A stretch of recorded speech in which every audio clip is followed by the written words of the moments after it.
Am I the butthole? I didn't attend my son's wedding, I instead spent the evening with his ex-wife.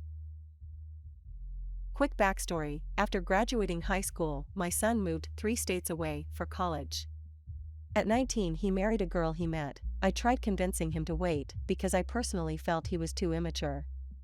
They both dropped out and moved back here to his hometown. At 20, they had their first child, a beautiful little girl. 16 months later, my DIL gave birth to their second child, a little boy. After the first baby, my wife and I noticed our DIL wasn't happy. We both thought it was PPD related. Just after the second arrived, my son and his wife separated. She would bring the kids over for a visit. It was then she began unloading on us. I know there's 2 sides to every story, but considering I know my son, I believed her. I sat my son down numerous times to speak with him regarding his marriage. He refused to take responsibility, blamed her for everything even when I directly pointed out where he was the sole problem. They got into counseling. For a year things were okay on the surface. Our daughter-in-law filed for divorce. My son 3 days later was on Facebook announcing his new girlfriend. A month later, they were engaged. My son had forced his then-wife to become a permanent stay-at-home mom at the birth of their first child. She of course had no other family or friends here, she knew no one aside from us. She had nowhere to go with 2 small children. Unbeknownst to our son, my wife and I helped her financially and got her an apartment. Before the divorce was even finalized, we received a wedding invitation. I made it clear to my son I would not be attending and they would not have my blessing. His mother told him she would see to it that I would attend. I stayed consistent in my decision. I also asked him not to bring his fiancée around our house out of respect for the mother of his children. The wedding happened on February 11th. The night before, my wife gave me the finial push. I did not attend. Our daughter also did not attend for the same reasons. My wife picked up our grandkids, got them dressed and attended the wedding. My daughter and I decided to spend the evening with his ex. I couldn't imagine her sitting alone while her kids attended their father's wedding. She was taken aback that I didn't end up attending his wedding. We took her out to distract her mind. I just wanted her to know she'll always be considered family to us. My daughter also made a joke, they can drop the in-law status and just be sisters now. She was very tearfully grateful. I realized just how badly she needed our support, and specifically on that night. The next morning, my son called to tell me how much of a horrible father I am for not attending his wedding. Few days later, he caught wind that I spent the wedding evening with his ex. He said that was the ultimate form of betrayal, and further myself and his sister would have to earn a relationship with him on his terms only. Not the butthole. Our daughter-in-law filed for divorce. My son 3 days later was on Facebook announcing his new girlfriend. A month later, they were engaged. The best children are the ones you choose. I must say, OP, you're the real MVP for refusing to go to your son's wedding. And you are clearly not the butthole. Am I the butthole for leaving a vacation I planned for my GF after her friends came along? My girlfriend, Sarah, 29, and I, M, 28, have been dating for 5 years, and I wanted to go on a vacation with her to celebrate. I planned the trip for several months. Of course I shared my plans with her, and decided on skiing/snowboarding/other winter activities in CO. The activities seemed perfect, and I was looking forward to this for months because I wanted to propose to her at the end of the trip. 5 days before the trip, Sarah dropped the ball on me that she invited 2 of her friends to meet her there. I was upset because I wanted to spend 1:1 time with Sarah for our anniversary. I feel like it was plain and clear that this was a trip for just us.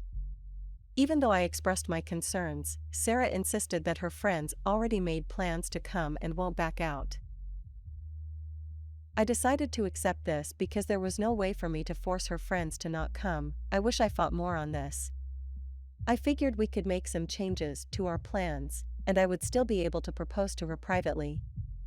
Sarah essentially blew me off for her friends, and we didn't get any private time. After 3 days of being in second place, I decided to leave the trip and head home. I told Sarah why I was leaving, and she was upset. She told her friends about my decision, and I was ganged up on. They said we were all having a great time. She thinks I'm being a jerk for making her pick between her friends and me, even though her friends weren't invited in the first place. I never had personal issues with her friends prior to this trip. I never made Sarah pick between me or her friends because everyone needs friends outside of a relationship. I'm at home now and thinking about everything. I have a day to myself before Sarah comes home, so at least I get to relax a bit. Sarah and her friends think I'm overreacting and think I ruined the trip. I think Sarah was disrespectful and rude to me by ruining the purpose of this trip and having her friends gang up on me. I honestly agree so hard with the top comment under the post. Not the butthole, you sure you still want to propose? Then OP posted an update. I decided that I wanted to end this entire relationship. I packed my important belongings, ex-passport, clothes, and arranged with my best friend to crash at his apartment until I can find my own. Usually when small issues happen in a relationship, it ties into a bigger issue of that relationship. The main reason why I decided to break up is because I realized that her friends will always be closer to her than me. Sarah has favored her friends over me and blown off some of our plans for her friends more than once. I was lying to myself for years because I didn't want to face reality yet. I had hoped she would change, but this trip really opened my eyes that I will always be in third place to her. I expressed my feelings multiple times, and Sarah promised she would change, and she didn't. Sarah came home late yesterday. I said I have a lot to get off my chest and I want to get through my notes before she talks or tries to interrupt me. The first question I asked Sarah was how she thought the trip went.